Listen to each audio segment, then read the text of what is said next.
a century after scientists began studying carbon dioxide, greenhouse gases continue to rise, and so do the concerns about the impact on our Earth. I think you really have to bank on the fact that the world is warming, and it's warming because of human causes.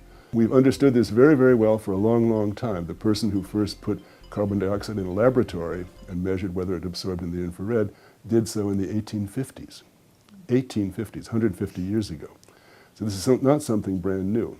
The first person that tried to make a model, a theoretical, you might say, model of how much that would affect the climate did so in the 1890s. So this is old stuff. It wasn't invented by Al Gore. It wasn't dreamed up by somebody last week. It's established science, you might say. It's very, very firmly founded. There's no doubt that we're increasing carbon dioxide. It's been measured. In fact, the person who did the measurement, Charles David Keeling, was a professor here at Scripps. He died in 2005, but he began measurements in 1958. And we've seen the amount of carbon dioxide in the atmosphere go up very substantially. We're not talking about a little tiny bit. It's gone up a lot. Because carbon dioxide goes up, it warms the Earth because it makes the blanket thicker.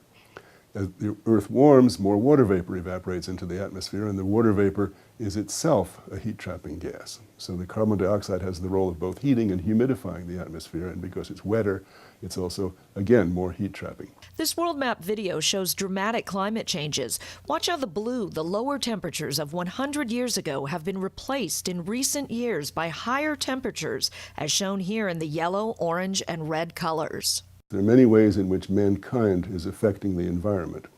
And the main way in which human activities are affecting the climate is that we are putting more gases into the atmosphere that trap heat. These are the so-called greenhouse gases. As sunlight passes through the atmosphere and gets absorbed at the surface of the Earth, the climate system gets its energy.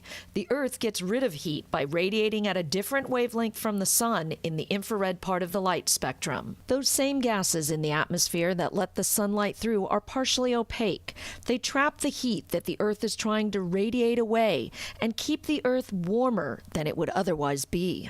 This Arctic ice video shows how the area of the Arctic sea ice at the annual minimum, which occurs in September of every year, has shrunk over the satellite era 1979 to the present.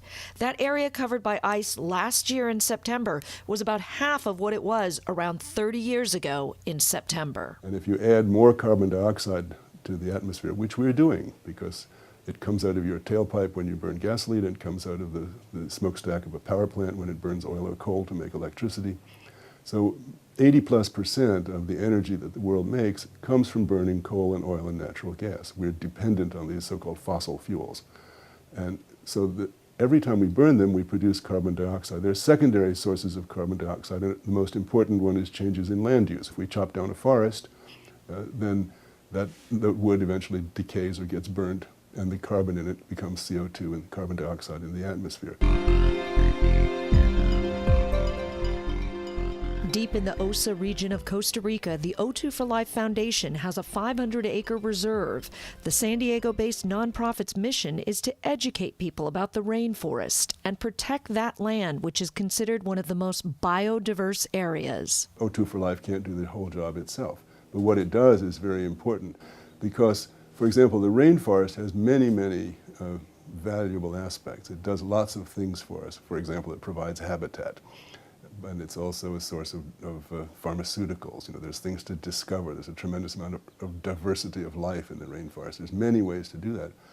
But in a straightforward, simple sense of what does it do about the CO2 problem, forests, and tropical rainforests especially, take up carbon dioxide. That's what photosynthesis is. We slow the rate of climate change by limiting the amount of carbon dioxide that we emit into the atmosphere. There's no silver bullet. There's no one way to do that that magically slows it down enough tomorrow morning. So although there's no silver bullet, there's a lot of silver buckshot. There's a lot of things people can do. There are things individuals can do, and since we 7 billion of us plus are all doing these things, then if all 7 billion people made an effort, especially the people in the rich developed countries that are producing the most of these gases, then we could do a great deal. So for example, many of the things you do also have side benefits. There are things you'd want to do anyway. Suppose you could trade in your car today for a car that sipped half as much gas, got double the fuel economy, or a quarter, quadruple the fuel economy. or didn't use gas at all, but still looked the same, drove the same, cost the same. Why wouldn't you do it? Because it has a lot of benefits besides helping the climate. It puts money in your pocket, it reduces the smog where you live, it reduces American dependence on foreign oil, and so on and so on. Beyond that, I think it's a question of moving the world in an effective and efficient way away from fossil fuels towards alternative sources of energy. It is feasible to power a great deal of the world on renewable sources, on sun and wind and water. I think there's a great deal that can be done in the near term to move the world off fossil fuels and towards renewables. There's also interesting research on being able to store the carbon dioxide instead of emitting it into the atmosphere. We're using the Earth as an open sewer. It's a free dump. You don't pay anything when you dump stuff into the atmosphere. So from economic terms, it's an externality.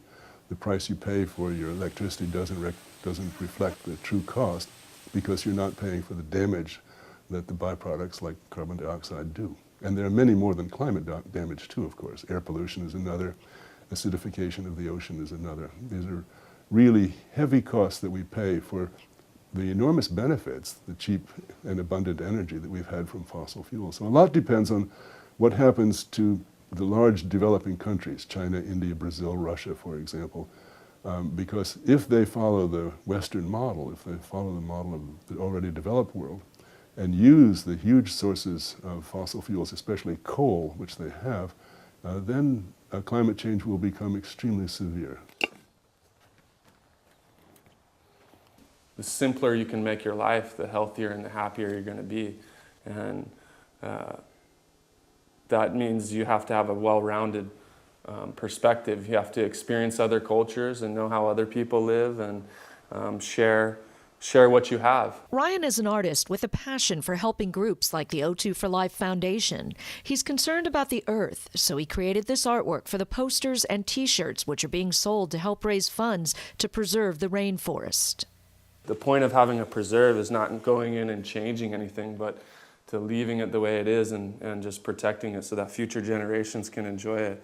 It's not something that you can enforce codes upon. It's not something that you can govern, and it's just supposed to be free. The mask has a very aggressive look to it, and really the mask that was done is reflective of the indigenous mask that the natives created. Art is wild and free, and that sometimes you may create something that is not going to be accepted by others, and sometimes everyone's going to accept it. And I think people just need to accept themselves as they are and do what feels good to them in their heart, and usually that's a good thing. 69. Well-known rock and roll photographer Henry Diltz knows a thing or two about feeling good. He spent time with and photographed some of the most legendary icons in rock and roll. Crosby, Stills, Nash sitting on the couch. We did Morrison Hotel. We ended up doing Jackson Browne's first album, the Eagles' first album, and many, many album covers. Henry has traveled the world with his cameras. He was the only commissioned photographer to photograph the original Woodstock. His stories about celebrities and events are intriguing and timeless, but what's most charming is his caring do-good philosophy about people and the earth. Gotta love one another and try to help each other instead of, instead of all the stuff that goes on, all the greedy people trying to claw their way to the top and get more than the other guy.